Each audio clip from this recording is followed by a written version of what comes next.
Bismillahirrahmanirrahim. Assalamu alaikum. Today our topic is history of classification. Chapter number 3 को हम discuss कर रहे थे history of classification.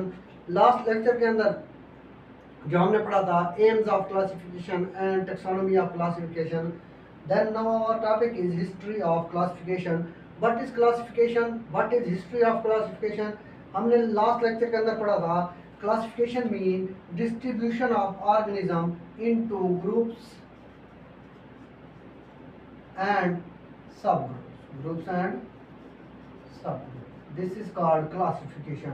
And now we will discuss about history of classification. Classification की तारीख क्या है, क्लासिफिकेशन इवॉल्व कहाँ से हुई। देन वो कहता है ऑर्गेनिज्म क्लासिफिकेशन। एनिमल की जगह अगर हम लिख दें ऑर्गेनिज्म तो ज़्यादा बेस्ट है, बिकॉज एनिमल सिर्फ और सिर्फ जानवरों के लिए आ जाते हैं। पौधों की भी क्लासिफिकेशन की गई थी। तो organism classification first introduced by Greek philosopher Aristotle। हम इसको उर्दू में अरिस्टो भी कहते हैं, इंग्लिश में अरिस्टोटल बोलते हैं। कि फर्स्ट टाइम जो हिस्ट्री ऑफ क्लासिफिकेशन है अरिस्टोटल ने क्या करवाई थी, इंट्रोड्यूस करवाई थी। इसने क्या कहा था, इसने जानदारों की दो ग्रुप्स में क्लासिफिकेशन करवाई थी, किंगडम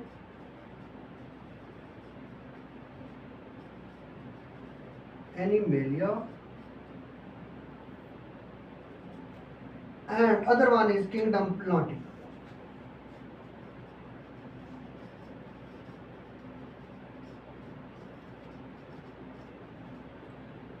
इसने दो किंगडम के अंदर जानदारों की क्लासिफिकेशन करा दी। इसने इसके अंदर तमाम हेट्रोट्रॉफ्स रख दिए, यहाँ पे क्या रख दिया, तमाम ऑटोट्रॉफ्स।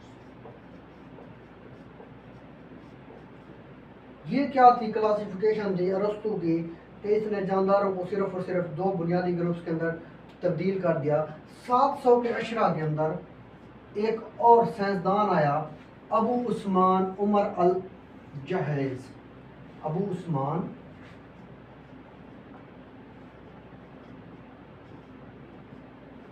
उमर अल जहेज, ये एक मुसलमान साइंसदान था। इसने क्या करवाई, अपनी एक बुक इंट्रोड्यूस हिज बुक, जिसके अंदर 300 से ज़्यादा स्पीशीज थी। किसकी, एनिमल्स एंड प्लांट्स, पौधों और जानवरों की 350 से ज़्यादा क्या थी, स्पीशीज। लेकिन इसने जो वर्क किया वो सिर्फ और सिर्फ आंट्स के बारे में ज़्यादा स्टडी की। आंट्स के बारे में बताया कि आंट्स कैसे रहती हैं, उनकी रिप्रोडक्शन स्ट्रक्चर कैसा है, उनका मोड ऑफ न्यूट्रिशन कैसा है। तो इसने सिर्फ और सिर्फ किसके बारे में बताया, आंट्स के बारे में। देन इब्न रश्द ने 1172 के अंदर 1172 के अंदर इब्न रश्द ने, जो अरिस्टोटल था उसकी एक बुक थी डी एनिमा। कौन सी बुक थी, डी एनिमा। उसकी ट्रांसलेशन की थी किसके अंदर, ग्रीक के अंदर। उसने जो एक बुक लिखी थी अरिस्टोटल ने, इसने क्या कर दी थी, सिर्फ और सिर्फ उसकी क्लासिफिकेशन कर दी थी और क्लासिफिकेशन में ट्रांसलेशन कर दी थी उसका ग्रीक यूनानी ज़बान में, सिर्फ और सिर्फ तजर्बा किया था। तो इसी तरह और भी साइंसदान आते गए, फिर किंगडम बनते गए, फिर किंगडम ख़त्म होते गए। तो एटलीस्ट जो हमारी बुक के अंदर है वो 5 किंगडम क्लासिफिकेशन सिस्टम तक हमारा जो सफ़र है वो जाके रुका। तो ये हमारे पास थी हिस्ट्री ऑफ क्लासिफिकेशन कि कौन से साइंसदान थे जिन्होंने क्या की, क्लासिफिकेशन की हिस्ट्री में अपना काम सर अंजाम दिया।